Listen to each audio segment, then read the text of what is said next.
이번 추석 명절에 가족끼리 이런저런 이야기를 하다 보면 그래서 다음 대통령은 누가 될 것인가?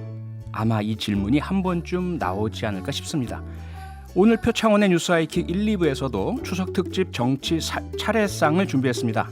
앞으로 다가올 대선의 시간엔 어떤 관전 포인트가 있을지 하이킥의 정치 고수들과 판을 한번 넓게 읽어보겠습니다. 오늘 함께 하실 분들 소개해드리겠습니다. 장성철 대구 가톨릭대 특임 교수, 김민하 시사평론가, 그리고 김준우 변호사입니다. 세 분 어서 오세요. 안녕하세요. 네, 오늘 추석 명절을 맞아서요. 하이킥 식구끼리 한번 모여봤습니다. 우리 김민하 시사평론가는 월화수 타임라인 뉴스를 담당해주고 계시고요. 장성철 교수께서는 매주 월요일 거침없이 하이킥 정치 코너를 주도하고 계시죠. 김준호 변호사께서는 매주 목요일 사회 프로파일링 저와 함께 하고 계시는데 어떻습니까? 세 분 다 알고 계시고 만나보신 적 있으신가요? 저에겐 두 분 다, 아니 세 분 다 연예인 분들 시고 말씀하시죠. 아하. 김진호 변호사님하고는 네. 방송을 최근에. 해봤고요. 최근에요? 김민하 평론가님하고는 처음이네요. 네, 김민하 평론가님은 싱어송라이터세요. 진짜 연예인. 밴드도 하시고 원래. 그러니까. 저도 월화수 불러주십시오. 알겠습니다. 네. 예, 그런데 사실 우리가 이렇게 즐겁게 이야기를 시작을 했지만 상황은 코로나19 때문에 그다지 이 기분 좋은 일들만 있는 건 아닌 것 같습니다. 많은 분들께서 지쳐 계시고요. 어려운 상황이시고 그래도 더도 덜도 말고 한과이만 같아라 이런 말도 있듯이 추석이니만큼 우리 청취자 여러분들께 힘을 좀 드리고 싶은데요.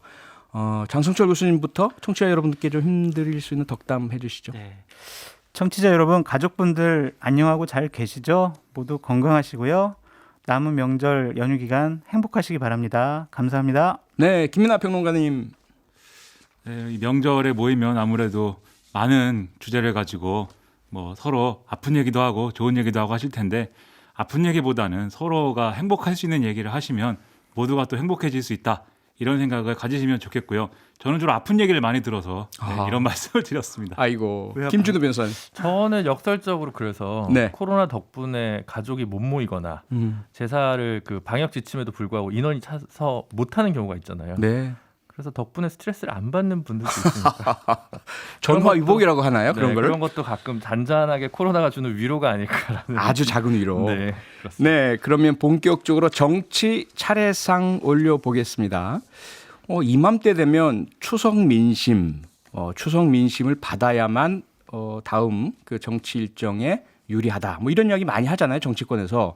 이 추석 민심이 도대체 뭐길래 대선이나 선거에 그렇게 영향을 미치고 중요한지, 혹시 선거의 흐름과 판세를 바꿀 정도가 되는지 어떻습니까? 김민하 시사평론가님, 어떻게 봐보셨어요? 글쎄요, 뭐 선거의 흐름과 판을 바꾼다기보다는 네. 여론이 한번 이렇게 좀 정리되는 그러한 이제 시기다라고 볼 수가 있겠는데요. 네. 보통은 이제 세대별로 나뉘어져 있고 우리가 이제 일상생활에서는 그리고 또 지역별로도 나눠져 있고 특히 도시와 농촌 뭐 이런 식으로 많이 나뉘어져서 생활을 하고 있는데 명절이라는 게 이제 모두가 한 자리에 모여가지고 TV를 보면서 또 밥을 먹으면서 대화를 하다 보니까 아무래도 정치 뉴스 이런 걸 보면서 대화를 할 수밖에 없는 조건이 되죠. 네. 그러면 여기서 이제 서로 간의 정치적인 견해를 이제 좀 교환을 하면서 여기서 뭔가 여론이 확인이 되고 또 의견 교환을 하면서 자기가 생각해보지 못했던 것도 한번 생각해볼 수 있는 그런 기회가 많이 되었던 것 같습니다. 그런데 네. 최근에는 이런 성격이 좀 옅어지지 않았나 싶은 게 아무래도 이제 뭐 인터넷이나 이런 뭐 이런 것들이 이런 수단이 많이 발달하면서 네. 최근에는 이제 자신들이 지지하고 좋아하는 어떤 그런 뉴스를 중심적으로 이제 소비를 하고 명절 때 모여서 예를 들면 뭐 삼촌이 이런 얘기 하더라 또는 뭐 우리 사촌이 이런 얘기 하더라 이런 거 사실 중요하게 생각하지 않는 그런 세태가 더 강해지고 있는 것 같아요. 네. 옛날만큼은 아닌데 하지만 그럼에도 불구하고 좀 평소에 이질적인 사람들이 모여서 같은 주제로 대화를 하는 그런 소중한 기회라는 점에서는 뭐 선거에 미치는 영향이 없다고 얘기할 수는 없는 거겠죠, 분명히. 네. 장성철 교수님께서는 정치 오래 하셨고요. 그래서 쭉 지켜오셨는데 지금 김민하 평론가님 말씀처럼 이 온라인 언택트 시대를 맞아서 추석 민심의 영향도 많이 바뀐 것을 이렇게 감지하세요? 네, 뭐 오르신 지적인 것 같고요. 네. 근데 저는 한 25년도 정치권에서 매년 추석 민심, 설 민심 이렇게 얘기하는데 네. 이거야말로 정치권에서 자기적으로 만들어낸 아. 하나의 얘기가 아니냐라는 생각이 들어요. 그렇습니까? 왜냐하면 뭐 지금은 코로나 때문에 어렵지만 전국에서 가족들이 한 곳에서 모여서 네. 여러 가지 덕담을 나누는 자리인데 거기서 정치 얘기를 꺼내는 것을 상당히 좀 거북스러워하고 불편해하는 꺼려하죠. 분위기가 많아요. 네네. 괜히 뭐 좋은 분위기 망칠 수도 있고. 그래서 이제 추석 민심이라는 거는 그냥 뭐 어디 시장에 가서 뭐 정치인들이 네. 이렇게 어떠세요?라고 물어보는 거지. 솔직히 가족들끼리 정치 얘기하는 거는 좀 그런 적 저는 없는 것 같아요. 제가 정치권에 있었지만 네. 저한테 막 물어보시는 경우도 별로 없었던 것 같아요. 그럼 정치권에서 왜 그렇게 추석 민심, 뭐 설 민심, 명절 민심이 중요하다고 그렇게 이야기를 하고 분위기를 띄우는 거죠? 그러니까 정치적인 이벤트가 없잖아요. 아, 이벤트가 필요하니까. 그러니까 뭐 전국적으로 뭐 사람들이 모여서 아하. 여러 가지 뭐 의견을 나눌 수 있다. 그것이 다시 각 지역으로 퍼져서 여론을 형성할 거야라는 얘기인데 아하. 과연 이게 현실성이 있는지 솔직히 잘 모르겠습니다. 그러니까 이제 이게 변화가 지역별로 좀 다른데 네. 결정적으로 뭐 변화가 좀 있었다. 예. 이런 건 되게 우연한 결과인 경우들이 있긴 있죠. 아, 그래요? 그러니까 이제 2006년 정도에 네.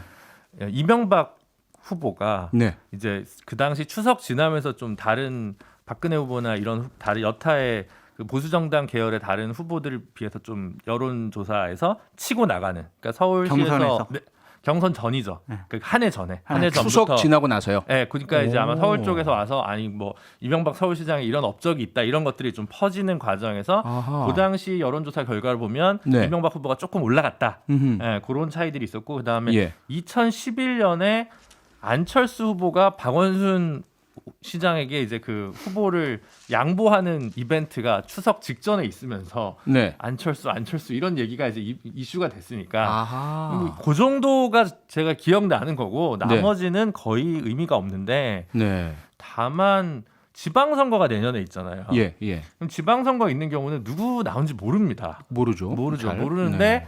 또 이렇게 그 그러니까 농산어촌 지역에 있는 분들 주소를 거기로 해놓고 수도권에서 사전 투표하시는 분들은 네. 우리 동네 누구 나와? 아. 이런 국지적인 정도의 정보 소통 이건 싸울 일은 아니거든요. 그러니까 예, 예. 싸움이 날 것 같은 거면 유능한 젊은 세대가 말을 걸지 않습니다. 아니면 듣는 척만 하고 이제 서로 사전 교감이 전혀 안 되는데 네. 좀 구체적으로 필요한 정보들에 대해서는 좀 아하. 이야기 나눌 거고 네. 올해 같은 경우는 호남 민주당 경선이 추석 지나고 있기 때문에 아. 호남 쪽에서는 요 얘기들이 그래도 좀 딴 데보다 좀 텐션 있게 올라오고 있지 않을까. 네. 그 정도 특징을 좀 보고 있습니다. 김준우 변호사께서는 2006년 이명박 그 서울시장, 2011년 안철수 후보 등이 추석 지나고 나서 지지율이 살짝 올라간 모습이 네. 나타났는데 그건 우연이다라고 보셨고 네. 하지만 국지적인 지방선거 같은 그런 작은 지역 관련돼서는 정보 획득이라는 효과가 있다 이렇게 그런 거 짚어주셨어요? 있죠. 궁금하잖아요. 우리 예. 이번에 군수 누구 나와요? 뭐 이렇게 아. 하면 고등학교 때 계획 뭐 이런 식의 이게 아주 미세한 아하. 그런 정도의 그런 것들인데 이제 네. 정치 고관여층이나 그런 지역에서는 그런 얘기들 좀 하거든요. 근데 뭐 크게는 뭐 대선 누구 찍어 이런 정도 얘기는 하다가 좀 쌈박질 날 수 있기 싸워요. 때문에 이제 안 합니다. 예전에는 누가 누구를 설득하겠다고 착각을 해가지고 예. 분쟁이 났지만 이제는 서로가 서로를 인정하고 이제 포용하는 그런 관점에서 네. 가족이 변하지 않았나 저는 그렇게 봅니다. 아니 이제 아하. 추석 아마 이제 연휴 끝나고 나서 예. 가십거리 언론의 기사로 음. 뭐 여러 동창들이 저녁에 모여서 술 먹다가 네. 지지 후보가 갈려서 서로 패싸움이 일어났다. 맞아, 꼭 그런 기사 네, 나와요. 기사 예. 나오잖아요. 그래서 이거 조심스러워요, 이건 진짜. 아하. 굉장히 깜짝이야. 싸우지 말아야죠. 근데 이제 그 집안마다 지역마다 좀 분위기는 다를 수 있을 것 같은데 네. 되게 이제 그런 건 있는 것 같아요. 이제 서울권의 이제 중앙 정치 이슈에 좀 민감한 그런 부분들에 대해서 예. 이제 지방에서 일부 이제 좀 그런 온도를 파악한다거나 이런 좀 정도의 효과는 있을 수 있겠고 네. 그리고 또 역으로 얘기하면 서울 살던 사람들이 이 사실 모르지 않습니까? 영남이나 호남이나 과거 같은 경우에 이렇게 그 지역을 기반으로 한 정치 세력이 있고 예. 그 지역에서 대체적으로 이 정치 세력을 중심으로 유사한 의견을 형성하고 있는 경우에 이런 이제 세부적인 어떤 논리라든가 분위기를 좀 파악하기 어려운 측면들이 있었잖아요. 그래서 네네. 대략 이런 부분들을 뭐 당연히 이제 뭐 명절날 잠깐 있는 걸 가지고 뭐 이 지역 분위기 다 파악하고 뭐 이런 거 아니겠지만 뭐 아하. 다들 정치인도 아니고 네. 대략 이런 소리 들리더라라는 정도를 이제 캐치할 수 있는 그래서 나중에 이제 그런 얘기가 뉴스에 나오더라도 네. 이런 얘기 한번 들어봤다 이 정도 느낌을 가질 수 있는 그런 점에서 이제 좀 여론이 다시 재정리되고 이런 기회는 된다 네. 이렇게 볼 수 있는 대목은 있는 것 같아요. 그 분명히 뭐 대선 판도를 바꾸거나 이런 영향력은 없다라는 것이 세 분 모두 일치된 의견 같고요. 하지만 국지적인 영향은 있을 수 있고 어떤 흐름, 여론의 흐름을 정리하는 그런 효과는 있다 이런 말씀들을 주셨는데요. 아무래도 우리 표디님께서는 지역구가 예전에 수도권이었기 때문에 네. 이런 게 좀 덜 민감하지 근데 않으셨을까? 고향은 또 영남권 아니십니까? 아니 그리고 사실- 뭐저 네. 정치인들이요 예. 이렇게 나중에 끝나면은 추석 민심 어때요?라고 막 물어보잖아요. 예. 언론인들이 그러면은 여야가 갈려요. 갈리죠. 왜냐면은 각자 다른 다 얘기하죠. 각자 뭐 지지층이나 당원들 얘기만 듣거든요. 맞아요. 그런데 꼭 하나 나오는 게 뭐냐면 역대 최악의 추석 경기였다, 불경기였다. 이게 맞아요. 네. 매년 그냥 계속 불경기였다라고 하는데 그러니까. 여당은 정권 재창출해야 된다, 문재인 대통령 도와줘야 된다 그런 얘기가 더 많았습니다. 이럴 거고 야당은 이 어려운 삶을 극복하기 위해서는 무조건 정권 교체해야 된다라는 목소리가 높았다. 분명히 이렇게 갈릴 거예요. 그래서 답은 정해져 있죠. 듣고 보고 네. 싶은 사람들한테만 얘기 듣는다. 그러니까. 이렇게 말씀드리고 싶습니다. 그러니까 저도 과거에 정치할 때 보면 명절에 지역 민심 안다는 거 거의 불가능해요. 네. 가서 이제 상인 몇 분 인사드리고 뭐 그 서서 구벅구벅 절하고 이러는데 어떻게 민심을 알 수 있습니까? 그렇죠. 그런데 그걸 이용해서 장승철 교수님 말씀처럼 여당은 여당대로 야당은 야당대로 초석 민심이 이렇더라 라면서 상대방을 공격할 그런 어떤 명분과 빌미가 된다 이렇게 생각이 드는데 어쨌든 지금 이 상황은 그래도 조금 특별합니다. 대선 6개월 전이거든요. 그래서 상대의 그 정당들이 어떻게 활용하든 실제로 민심의 흐름이 어떤 변화를 일으키건 상당히 중요한 추석이 될 것 같은데 역대 대선에서 과연 어땠을까? 이즈음 6개월 전 그리고 지금 이번 20대 대선은 과연 뭔가 다른 특별한 상황인가? 요즘을 한번 좀 짚어주시죠. 장성철 교수님 어떠세요? 지금은 좀 뭐 다 똑같은 것 같은데 네. 사람 중심의 판단과 생각이 있는 것 같아요. 그러니까 윤석열 후보 같은 경우에는 야권 지지율 1등인데 네. 뭐 이렇게 자꾸 뭐가 나오지? 이거 뭐 해명이 제대로 되는 건가? 이거 뭐 국민의 후보가 될 수 있을까? 뭐 되면은 이게 본선에서는 괜찮을까? 그런 얘기들이 많이 있고요. 사람 중심으로. 그리고 홍준표 후보가 이거 지지율이 확 올라가네. 와 이럴 수가. 이게 과연 맞나 틀리나? 이런 얘기도 하고요. 네. 민주당 경선 같은 경우에는 야 그냥 이재명 지사가 뭐 본선 없이 그냥 결선 없이 그냥 여기서 끝낼 수 있겠네. 아하. 그냥 뭐 그러한 분위기들이 있을 것 같아요. 그래서 사람 중심의 얘기가 예. 많이 있을 것 같고 야권 지지층 같은 경우에는 누가 나가야 정권 교체를 할 수가 있어 도대체 누구야? 윤석열이야, 홍준표야, 유승민이야, 누구야? 그거에 대한 좀 관심이 집중되는 것 같습니다. 네. 김준우 변호사님 역대 대선과 같은 흐름인가요? 이런 상황이? 아니요, 일단 민주화 이후에 3월 대선은 처음이지 않습니까? 네. 그래서 같은 6개월 전이어도 느낌이 좀 달라요. 아, 그렇겠네요. 예, 연이 넘어가니까 네. 6개월 후면 보통은 지금 1위 후보가 계속 각 당의 1위 후보여야 되는데 여전히 막 변동성이 좀 남아 있는 것도 좀 이채로운 상황이라고 볼 수 있고 물론 예전에 노무현 정몽준 단일화 직전에도 뭐 6개월 전에 확실치는 않았습니다만은 네. 그런 정도의 좀 변화가 있는 것 같고 그리고 아하. 그게 2002년 대선이었지 않습니까? 예. 그러니까 2002년 대선 그리고 2012년 대선 그리고 이번 대선이 가장 그 여야 1, 2위 정당 간 후보 간의 지지율 격차가 적은 박빙의 선거일 거기 때문에 그런 부분에서 아직 이런 박빙일수록 뭐 결과를 예단하기 어려운 뭐 전날까지도 예단하기 어려운 그런 쪽으로 좀 흘러가지 않을까 저는 보여집니다. 김민하 평론가님은 이번 20대 대선 특징 뭐로 보고 계세요? 이 각 당, 각 정치 세력의 이 고정적인 지지층들의 입장에서는 네. 지금 말씀하신 대로 누가 나가야 이제 선거에서 이길 수 있느냐 이게 이제 계속해서 이제 좀 핵심 주제라는 점에서는 역대 네. 대선하고 이제 유사한 건데요.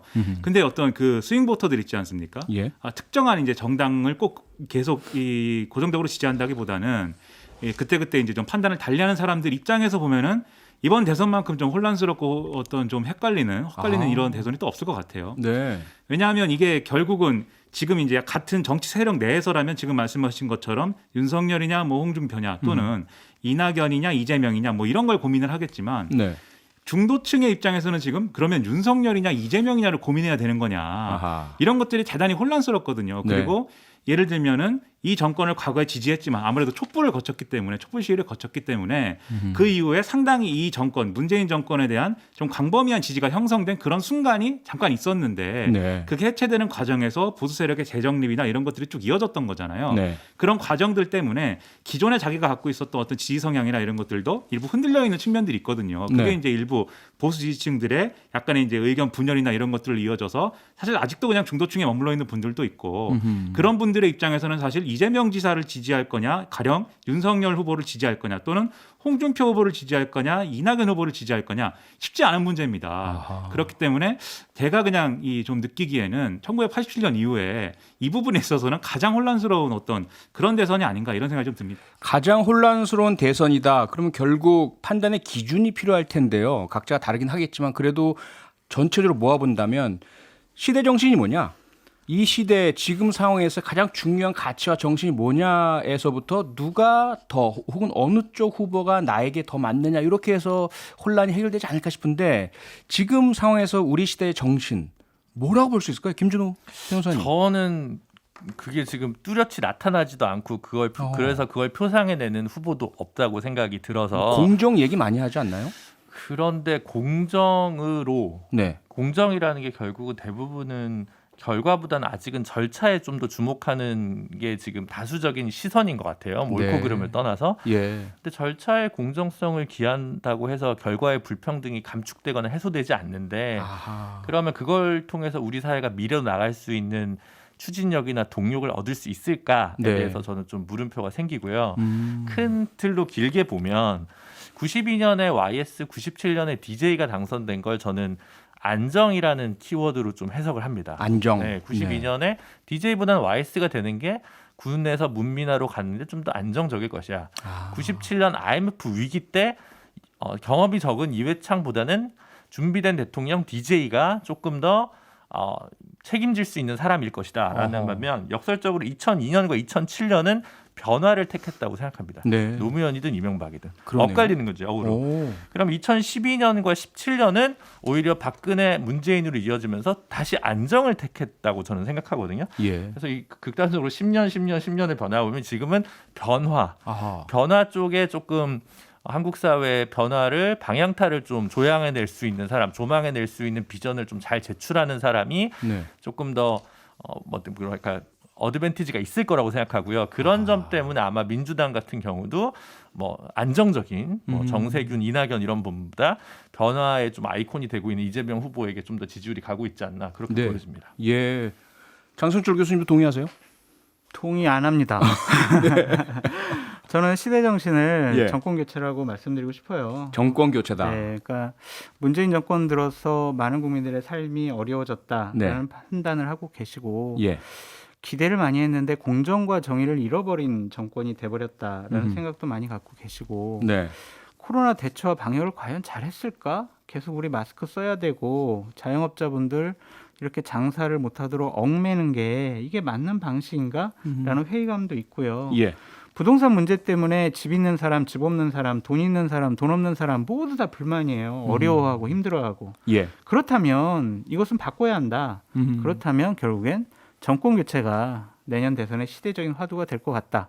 그랬으면 좋겠다라는 바람도 있습니다. 저는 그거 부정하지 않는데 네. 2012년 대선에도 그 당시 여론조사 보면 정권 교체 여론이 50%였는데 박근혜 후보가 당선이 당선이 됐잖아요. 됐죠. 예. 그러니까 박근혜와 이명박은 다른 사람이다. 음. 이재명과 문재인은 다른 사람이다. 이럴 수 있는 거죠. 지금도 정권 교체 여론은 더 높게 나오는데 이재명 후보의 포지션은 완전한 친문의 계승자는 아니기 때문에 네. 여전히 이 지금 현재 여당 후보, 야당 후보 간의 박빙이지만 어쨌든 판세를 알 수 없는 그런 흐름이 이어지고 있는 게 아닌가 싶습니다. 그 표현이 좀 다르시지만 변화와 정권 교체 상당히 유사점이 있는 그런 정신이라는 생각이 들고 김민하 평론가님은 어떻게 보세요? 그러니까 이런 조건 때문에 사실 중도층이나 스윙보터들 혼란스러운 거죠. 혼란스러운.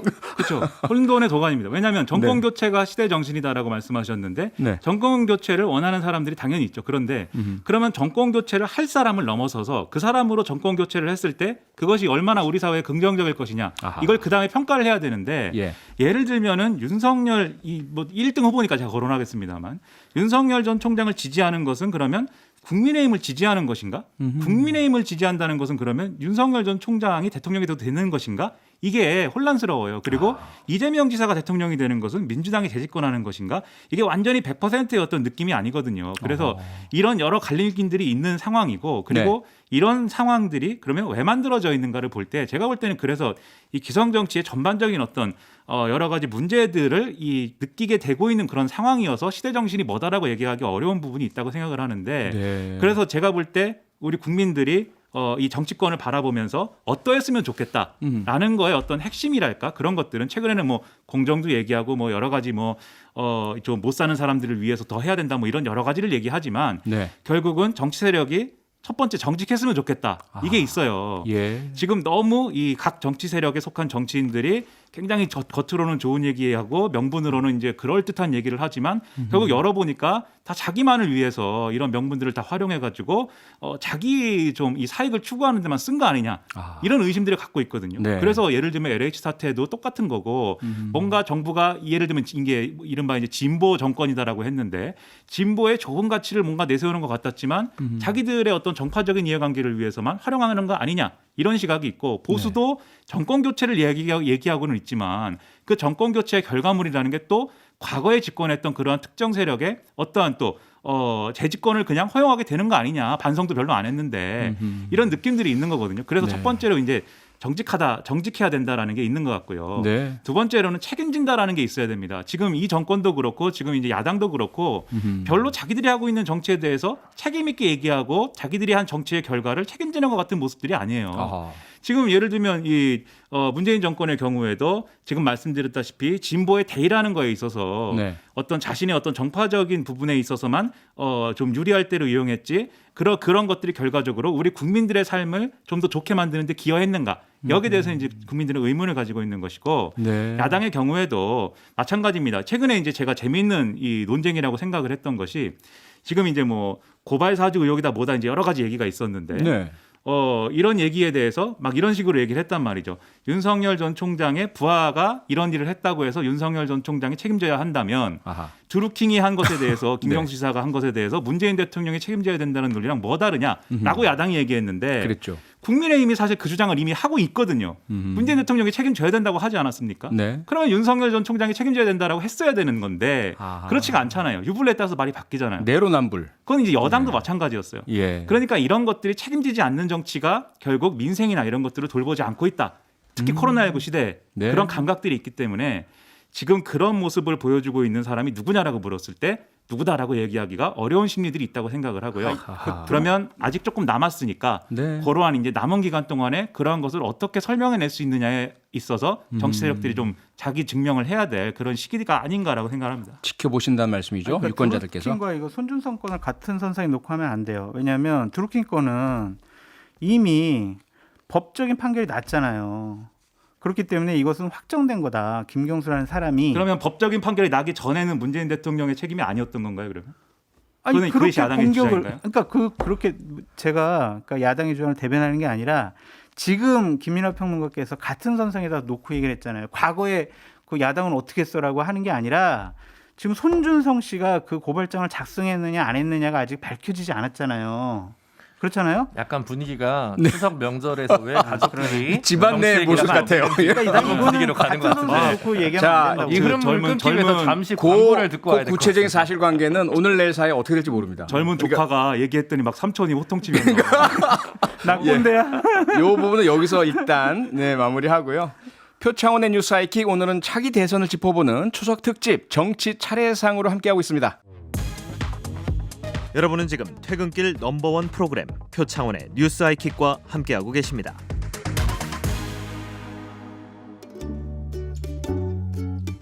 네, 표창원의 뉴스 하이킥 추석 특집 정치 차례상 장성철 대구 가톨릭대 특임 교수 김민하 시사평론가 김준우 변호사와 함께하고 있습니다. 오늘은 6개월 앞으로 다가온 2022년 차기 대선의 관전 포인트를 쏙쏙 짚어보고 있는데요. 마치 어느 집에서 벌어지고 있는 차례상 앞 논쟁 같아질 수 있는 이런 상황까지 온 것 같습니다. 밥상 엎어. 네, 밥상이 엎어지기 직전까지 온 것 대사 같은데요. 폐지 이런 걸 얘기하는 후보가 나오면 네. 어떨까 저는 항상 좀 그러니까요.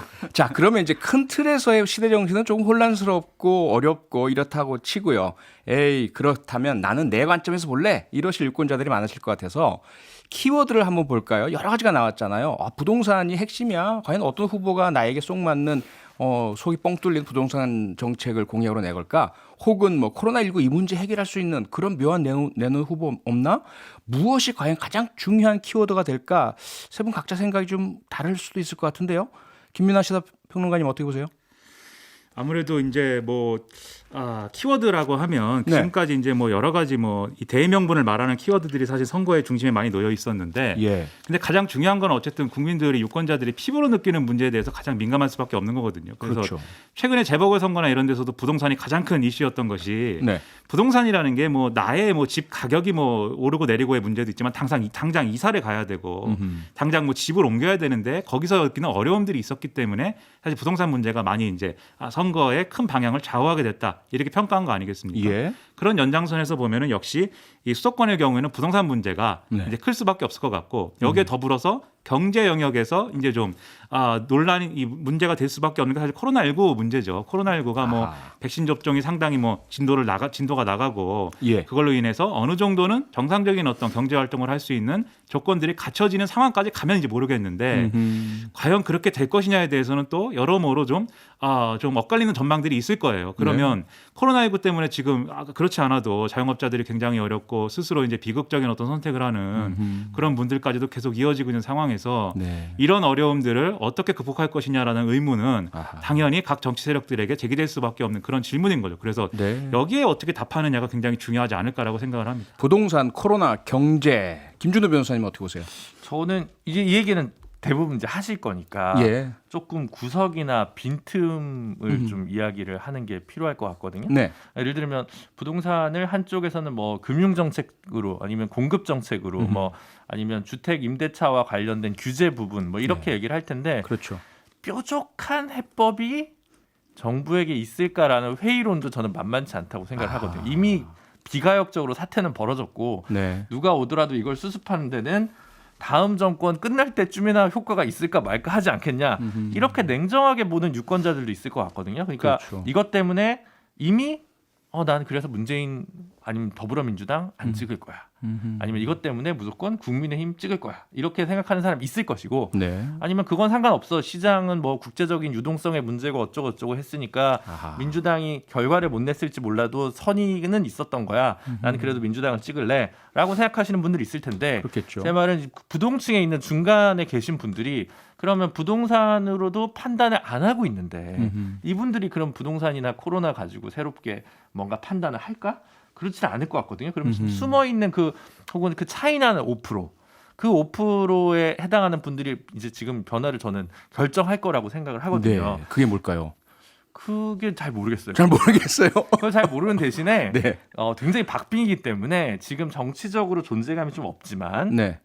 안철수 대표라든가 김동연 전 부총리라든가 아니면 최근에 이제 정책 보고서를 낸 김관영, 김성식, 최이배 전 의원의 연구소라는 라든가 네. 아니면 심지어 아마 엄청나게 또 단일화 압박을 받을 정의당이라든가 이렇게 2%, 3%, 5% 사이에 있는 그런 소수 지분을 가진 분들이 어떤 선택을 할 것인가에 또 약간 어느 정도 생각보다 더 많은 영향력을 왜냐하면 지금 선거에 1, 2위 후보 간의 차이가 5% 이내일 거기 때문에 네. 그래서 그 부분이 말하자면 추석판으로 하면 비광 정도를 가지고 계신 분들이 이제 네. 이게 어떻게 가격이 매겨지고 어떤 효과를 나타낼 것인가 저는 그것도 또 하나의 관전 포인트가 아닐까 싶습니다. 그러니까 부동산, 코로나, 경제 모든 후보가 다 내가 해결하겠어 할 테니까 혼란스러울 테고 네. 그러면 나머지 숨어 있는 키워드 환경일 수도 있겠고 그렇죠. 평등일 수도 있겠고 통일일 수도 있겠고 이런 거겠네요. 네, 여러 가지가 있을 것 같은데 뭘 내놓느냐? 네, 다만 이제 현실감 있게 실제로 시원한 사실은 예를 들어 홍준표 후보나 윤석열 후보도 둘 다 약간 시원한 맛이잖아요. 사형 집행하겠어. 네. 그리고 이재명 후보도 약간 그 지금 탄산 그렇죠. 후보들의 대결이거든요. 그렇죠. 그러면 정말 효과적으로 뭔가를 변화를 만들어내겠다를 가지고 국민들을 설득할 수 있는 후보. 난 이것부터 하겠다. 근데 이제 야당 후보가 제약이 더 많죠. 네. 시작과 함께 여소야대로 바뀌는 거잖아요. 170석, 180석의 야당을 상대로 협치를 강제당할 후보인데 그러네요. 시원하게 자기가 어떻게 도대체 그러면 효과적으로 국정을 이끌어갈 것인가에 대한 설득을 더 해야 되니까 지금 본선 후보가 둘 다 정해지면 네. 사실은 야당 후보에게도 만만치 않은 질문들이 기다리고 있다고 보여집니다. 그러네요. 장성철 교수님께서 꼽는 대선 키워드 핵심 키워드 뭡니까? 저는 깜이라고 생각해요. 땀? 깜. 저 어. 사람이 과연 대통령 깜일까라는 생각을 국민들이 하실 것 같아요. 후보 개인의 인성과 도덕성, 자질, 그렇습니다. 능력 이런 거 말이죠. 두 가지 부분인데 네. 하나는 약점 부분이에요. 음흠. 각 후보들에게 가해질 여러 가지 검증에 대한 네거티브 공방에 대해서 과연 저 사람이 대통령 깜으로서 도덕적으로, 정책적으로, 뭐 윤리적으로 아하. 괜찮은 사람일까? 예. 라는 판단을 할 수밖에 없다라는 것과 두 번째는 비전이라고 생각을 해요. 비전. 그러니까 대한민국을 어떻게 저 사람이 다스려 나갈까, 음. 운영해 나갈까, 어려워진 나의 삶을 어떻게 나아지게 해줄 수 있을까, 그런 정책적인 비전을 저 네. 사람이 과연 갖고 음흠. 있을까라는 종합적인 판단을 통해서 그래 여러 가지 뭐 약점도 많고 비전이 좀 부족하지만 저 사람이 제일 나을 것 같아, 저 사람이 대통령 깜인 것 같아라고 판단하실 것 같아요. 그래서 네. 깜에 대한 논쟁이 저는 향후 대선의 주요한 키워드가 될 것이다라고 전망해 봅니다. 제가 볼 때 또 하나의 키워드가 있습니다. 그것은 뭐죠? 표창원입니다. 네, 표창원의 뉴스 아이킥에서 무슨 얘기를 하느냐 아주 중요한 키워드가 될 겁니다. 가장 중요해질 수도 있겠네요. 방송 저렇게 네. 해야 되는데. 제가 또 오늘 하나 배웠습니다. 네, 저는 찬스 사용을 잘 하셔야 됩니다. 예, 방금 말씀해주신 대선 후보들의 부동산 정책은 잠시 후 3부에서 자세하게 짚어볼 예정이니까요. 기대해 주시고요. 이번에는 이 세대별 대선 민심 한번 짚어볼까요? 그동안은 사실 어떻게 보자면 거의 뭐 모범 답안이 있었잖아요. 뭐 노년층, 장년층, 중년층, 또 청년층은 어떠어떠하다. 그런데 최근에는 그 판단 쉽지 않은 것 같아요. 각 세대 내에서도 또 남녀별로도 많은 차이가 있는 것 같고 요새 새롭게 MZ 세대, MZ 세대가 핵심이다 이런 얘기도 나오는데 요걸 한번 정리를 좀 해봐야 될 것 같아요. 현장에서 많이 정치를 경험하신 장성철 교수님이 보시는 이제 세대별의 특성 이번 대선 어떻습니까? 저는 20대에서 지지를 받는 후보가 다음번 대통령이 될 가능성이 많다라는 생각이 들어요. 그래요. 20대가 뭐 예를 들면은 이 표의 숫자로 보면은 상대적으로 좀 작을 수가 있는데 네. 그 사람들의 역동적인 선택과 판단과 열기가 표를 확장하는 데 상당히 큰 효과를 발휘하더라고요. 예를 들면 4월 7일에 있었던 서울시장 재보궐선거, 그다음에 이준석 대표가 뽑혔던 국민의힘 당대표 선거. 네. 처음에 국민의힘 후보들에게 20대가 상당할 정도의 지지를 보냈어요. 네. 그런 다음에 점점 지지세가 확산이 됐고 결국에는 20대의 지지를 처음 많이 받았던 오세훈, 이준석 후보가 서울시장도 되고 당대표도 됐거든요. 20대의 선택이 내년 대선을 좌우할 것이다. 네. 그 표심을 잡는 것이 그러니까 공정하냐 정의로우냐 그들의 어려운 삶에 희망의 사다리를 놓을 수 있느냐 없느냐 그런 정책을 제시할 수 있느냐 없느냐가 향후의 대선의 중요한 포인트다라고 말씀드립니다. 김민하 평론가는 어떻게 보세요? 저도 이제 마찬가지 생각을 하는데요. 20대들의 이제 여론이라든가 이런 것들은 뭐 보기에 따라서는 뭐 보수화됐다 이렇게 말하는 분들도 있고 예. 아니다. 그게 아니라 지금의 어떤 정권의 어떤 여러 가지 행태 때문에 거기에 분노하는 거다. 그래서 정권 교체를 원하는 거다. 뭐 이렇게 해석하는 분들도 있고 자기가 가지고 있는 시각에 따라서 여러 가지로 보고 있습니다만 제가 볼 때는 기성 정치를 다 못 믿겠다에 가깝다고 봐요. 왜냐하면 지금 예를 들어서 이준석 대표, 국민의힘 이준석 대표를 이제 굉장히 강하게 지지를 하는 그런 흐름들이 실제로 있었지 않습니까? 20, 30대의 그 어떤 특정 이제 네. 세대의 흐름 속에. 그래서 이제 이준석 대표를 이제 만들었는데 그러면 이 세대가 영원히 그런 이준석 대표를 지지하는 거냐? 그런 건 아니고요. 그리고 이준석 대표가 됐을 때 사실 또 이준석 대표가 강하게 어떤 자신의 어떤 정당성을 주장했던 게 그때는 윤석열 전 총장이 밖에 있었잖아요. 네. 당 밖에 있었는데 그래서 이준석이 대표가 돼야 윤석열 전 총장도 데려올 수 있을 정도의 그런 변화를 수용한 당이 된다. 국민의힘이. 이런 논리를 내세웠거든요. 그래서 네. 윤석열 전 총장을 영입하는 데까지 성공했습니다. 여기까지 이제 지금 보수 정당을 지지하는 젊은 세대가 윤석열 전 총장에 대해서 굉장히 환호했어요. 예. 그리고 윤석열 전 총장만이 정권 교체를 할 수 있을 거다라고 이제 하는 그러한 논리에 상당히 이제 호응을 했었는데 윤석열 전 총장하고 이준석 대표하고 갈등 관계가 좀 있었잖아요. 네. 그게 이제 뭐 본인들은 아니라고 하는데 저 같은 평론가들이나 예, 기자들 그리고 여의도에 있는 여러 분들이 이제 그렇게 해석을 하니까 그렇죠. 다들 그런 줄 알죠. 그런 관계가 이루어지고 난 다음에는 일부 윤석열 전 총장에게 마음이 뭐 떠나기도 하고 뭐 이랬습니다. 근데 그랬더니 일부 또 이 젊은 세대 중에 특이할 만한 흐름이 홍준표 의원을 지지하는 흐름이 또 형성이 됐어요. 네. 그런데 분명히 이준석 대표가 되기 전까지는 홍준표 의원은 어떤 꼰대, 어떤 뭐 그런 그렇죠. 이미지였거든요. 예, 그랬죠. 근데 순식간에 이게 약간 변화가 모습이 보였는데 그러면 이런 흐름들이 어떤 하나의 정치인이 내세우는 그러한 가치에 정말 열광해가지고 따라가는 거냐? 그게 아니라 싫어하는, 실망하는 정치가 생길 때마다 그 반대쪽 또는 그 다른 쪽을 지금 자꾸 선택을 하는 거거든요. 네. 부여하고 있는 표심이다 이렇게 봐야 되고요. 네. 이 부여하고 있는 표심을 잡기 위해서는 그래서 최대한 자기가 정치인으로서 내세울 수 있는 앞서 말씀드렸듯이 제가 정직과 책임이라고 말씀드렸는데 그러한 정말 이 뭐 장성철 교수님이 삶의 문제를 해결해 줄 수 있는 이런 깜이라고도 말씀하셨는데 마찬가지 얘기라고 생각합니다. 그런 것들을 얼마나 제대로 보여줄 수 있고 그런 것들을 스스로 배신하지 않는 정치를 어떻게 할 수 있을 거냐 그걸 보여줘야 이제 이 세대의 마음을 얻을 수 있다는 거를 명심을 해야 됩니다. 김준호 변호사는 뭐 조금 다른 시각이 있으실까요? M세대랑 Z세대를 계속 묶을 거냐라고 하는 각 세대의 불만이 지금 장난이 아닙니다. 서로가 다. 그러니까 그래요? M세대가 뭔지도 아직 규명이 안 되는데 네. 시간이 10년이 또 지나서 Z세대가 나타나니까 네. 안 돼서 MZ로 이제 묶고 있잖아요. 아하. 그러니까 이게 지금 판별이 안 된다라는 거고 네. 세대 이슈가 그러면 예를 들어 구례 이슈라고 구도라고 할 수 있는 지역 구도를 넘어섰냐 정확히 판별이 안 돼요. 예전에 네. 조금 차이는 있었어요. 예를 들면 박근혜 후보보다 유승민 후보를 조금 더 대구 경북의 젊은이들이 선호했던 시절이 있었습니다. 네. 그러니까 30대나 40대 남성층에서 보면 그런 게 있었는데 지금 나오는 여론조사는 사실 지역별로 이렇게 나오는 게 깊이 있게는 잘 안 나와요. 그러니까 각 지역에서 그러면 영남과 호남에서 20대가 50대, 40대와 뭐가 다른지가 아하. 판별이 되냐? 아닐 수도 있는 거예요. 아직은 그렇게 뚜렷하게 나올 만큼 표집 숫자가 적기 때문에 네. 그럼 수도권 한정판이냐 이 논의는 그럼 수도권 인구가 절반이고 나머지는 절반인데 그럼 중증적으로 봐야 되는데 네. 쉽게 봐서 뭐 40대는 민주당 지지하고 50대 반반이고 뭐 30대 뭐 이런 세대별로 이렇게 훅 들어갈 수 있느냐. 그리고 20, 30대 내에서도 많이 다르고 네. 그게 지난 서울시장 재보궐선거에서도 예를 들어 여성 같은 경우는 1, 2번 정당 후보가 아닌 후보를 지지한 여성이 뭐 20대 여성에서 15% 이상이었다. 네. 이런 식으로 이제 성별 이슈가 또 지지 후보가 다르게 나타나는 점도 있기 때문에 그렇게 이제 이리적으로 얘기할 문제는 또 아니지 않을까라는 생각입니다. 네. 지금도 사실은 상당히 혼란스럽긴 하지만 그래도 어느 정도 여야 간의 유력 후보들은 윤곽이 잡혀가고 있잖아요. 혹시 앞으로 이 흐름이나 또는 순위가 바뀔 가능성이 있을까? 대세가 바뀔 어떤 그런 요소가 있을까? 이 부분 한번 좀 짚어 주실까요? 장성철 교수님 어떻게 보세요? 현실적으로 쉽지는 않은 것 같은데 예. 국민의힘 같은 경우에 윤석열 후보와 홍준표 후보가 네. 경선을 11월 9일까지 하잖아요. 네. 그렇다면은 그때 경선 과정 중에 과연 엎치락뒤치락 할 것 같은데 그 점이 좀 재밌을 것 같고 네. 민주당은 뭐 이재명 후보로 거의 뭐 정해지지 않았을까라고 전망을 해보고요. 네.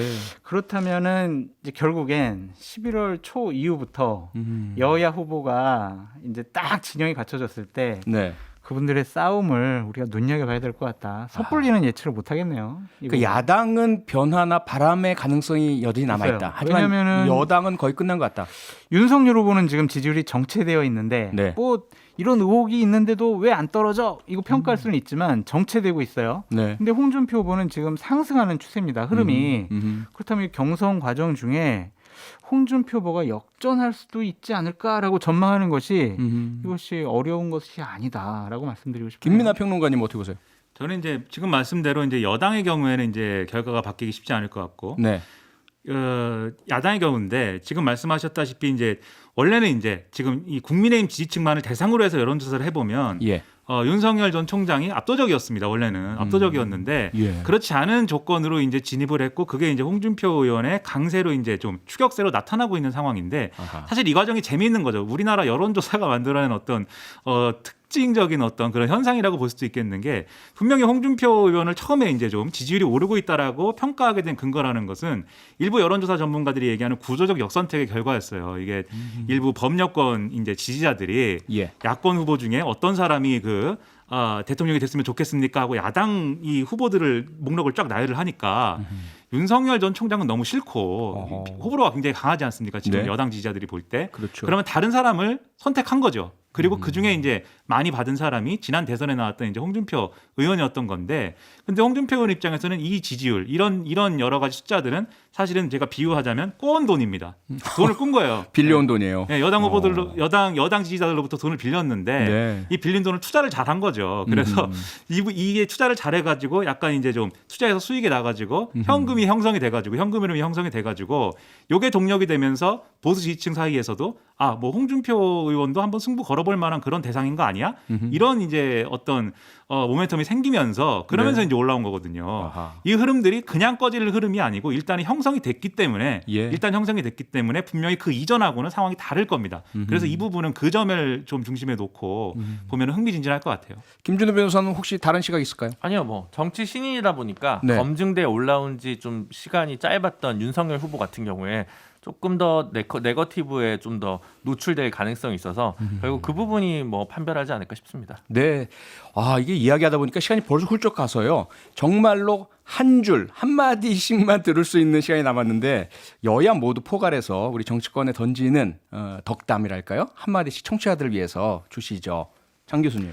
치열하게 경선하시고요. 분열 없이 원팀이 돼서 본선을 대회하십시오. 모든 후보 고생 많이 하셨습니다.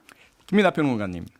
네, 그 경선 과정 중에 주장했던 것들 그리고 이후에 본선에서 주장했던 것들을 본인이 집권했을 때도 정말 현실로 이룰 수 있다라는 자신감을 가지고 선거를 했으면 좋겠고요. 거기에 충실했으면 좋겠습니다. 김준우 변호사님. 방향이 어떻든 간에 당선 가능성이 높은 1당, 2당의 후보들이 모두 개혁을 얘기합니다. 근데 개혁이라는 것이 정치적 반대파를 제거하는 게 아니라 자신이 가지고 있는 권한을 내려놓거나 피를 흘려야 그걸 개혁이라고 부를 수 있을 것 같거든요.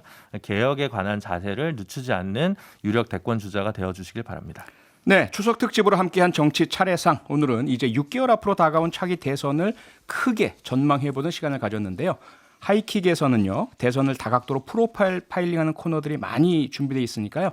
청취자 여러분들 계속 기대해 주시기 바랍니다. 지금까지 김민하 시사평론가, 장성철 대구 가톨릭대 특임교수, 김준우 변호사와 함께했습니다. 세 분 오늘 고맙습니다. 감사합니다. 평일 저녁 6시 5분에 여러분을 찾아갑니다. MBC 라디오 표창원의 뉴스 하이킥.